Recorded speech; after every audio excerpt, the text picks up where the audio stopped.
Hi everyone, Aaron here for Zollotech, and the iPhone XS and XS Max have been out for a month, and I've been using the XS Max every single day, and I've been using the XS quite often as well for different reasons, and I'll talk about that in a moment.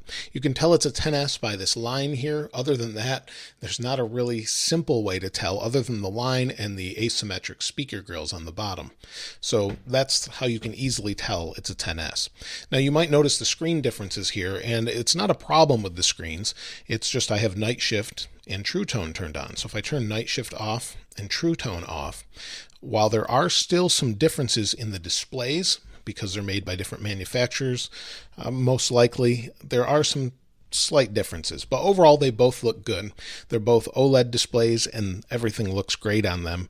But if you suffer from issues such as pulse width modulation or the flicker really, these can give you a headache. And I've talked about that in a different video. It affects me and about 1 in 10 people.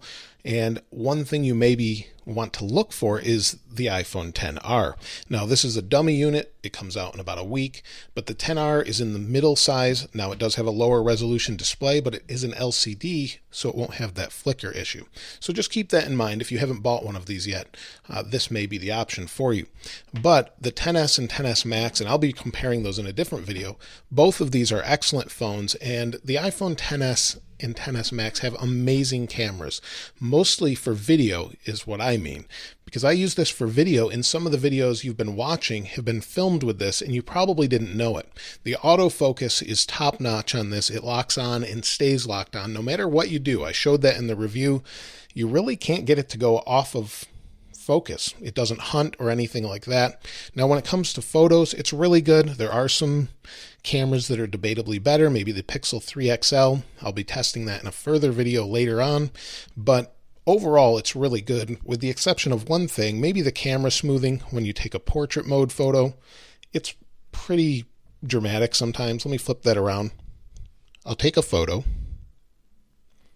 Now I'm hidden behind a camera, but the portrait mode photo, it definitely smooths your face, and I look kind of ridiculous in that photo, but it smooths your face, and you can tell that by, if you look at where there should be hair, it kind of makes it matte or just smoothed over. So it doesn't, if you have a little bit of stubble on your face, you need to shave, it just smooths that over. Now some people really like that, but others don't. Whether or not Apple fixes that in an update, they've said they're not doing anything to cause that, which I don't necessarily believe, because it looks pretty obvious when you compare it to an older iPhone or even other Android phones. But let me set this one aside and we'll talk about the XS Max a little bit. Now I've been using this mostly without a case, and the feel of it is really good. This obviously is the same size and everything as the iPhone X, but this is really close in size to the iPhone 8 Plus. And I say close because it is slightly different. It's about a half a millimeter shorter from, or 1 millimeter shorter and about a half a millimeter narrower. So it's very, very close, but there is a slight difference. So it's a little bit smaller that way, but it still feels great in the hand, and most people are going to have a case on it. And again, if it's too big, you can go for the XR, and that's somewhere in between. Now, this phone, as far as using it, has been great, but there is some wear on it because, well, I haven't been using it in a case all the time, and when I have, it's one of the Apple cases that leaves the bottom open. So you'll see there is a little bit of wear, maybe from trying to slide in the lightning cable sometimes, maybe using CarPlay in my vehicles. But otherwise, it's pretty good. The asymmetric speaker grill and microphone don't really bother me, and everything else is in great shape. The back glass is nice and clean. I can't see any scratches.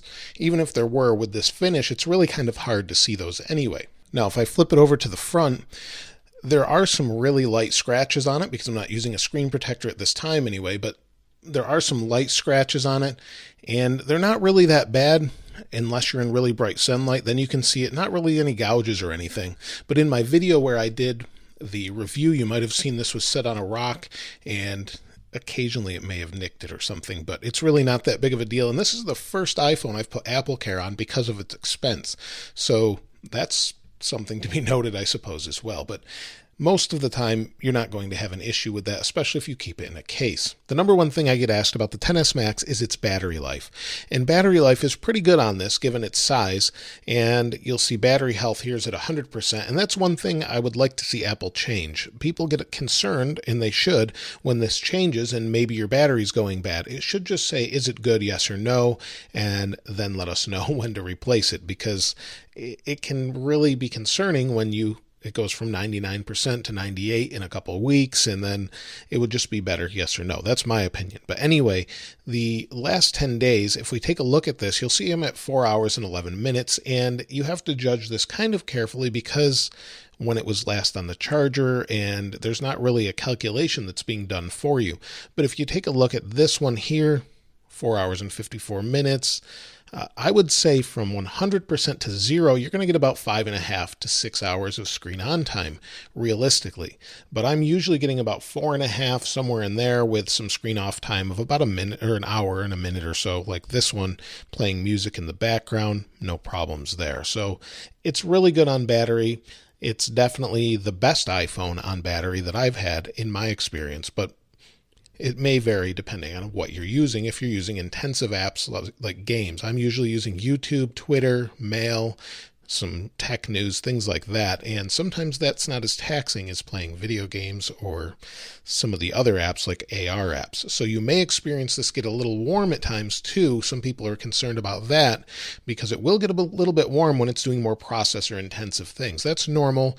If it gets too hot, it will actually tell you it's too hot, and it'll blank the screen, and it will have to cool down. So Apple's very careful about managing the heat in this, and I'm pretty confident with these phones. I've only ever had that happen once, ever, and it was a few years back when it was outside at probably 95-degree day. It will tell you it's overheating. Now, there are a couple problems I've experienced with this. Speed on this is fine. It's really fast, and your experience is going to be great, but I have had lockups in settings, and that may have been due to being in a beta, but I've had some other people tell me, including my wife, that the iPhone 12 or iOS 12 on the iPhone 10 is really not so great. She's had a lot of issues. I haven't had too many, but I seem to be the exception in some cases as well.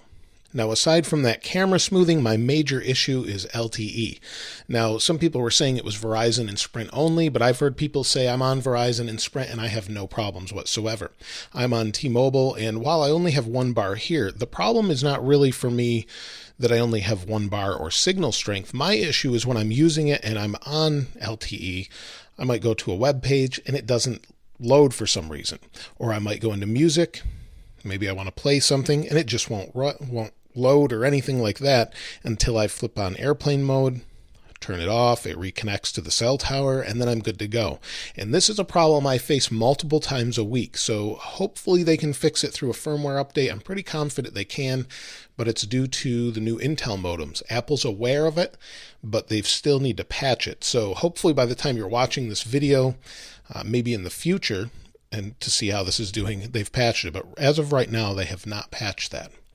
Now, other than the camera smoothing and that, I have had no issues. Some people have reported Wi-Fi issues, but I think this is a great phone. It's more of an S-tier model, and I really do like it a lot, but it's not really exciting because we've seen this display. And this form factor, for some reason, I've heard other people say this. I don't know what it is.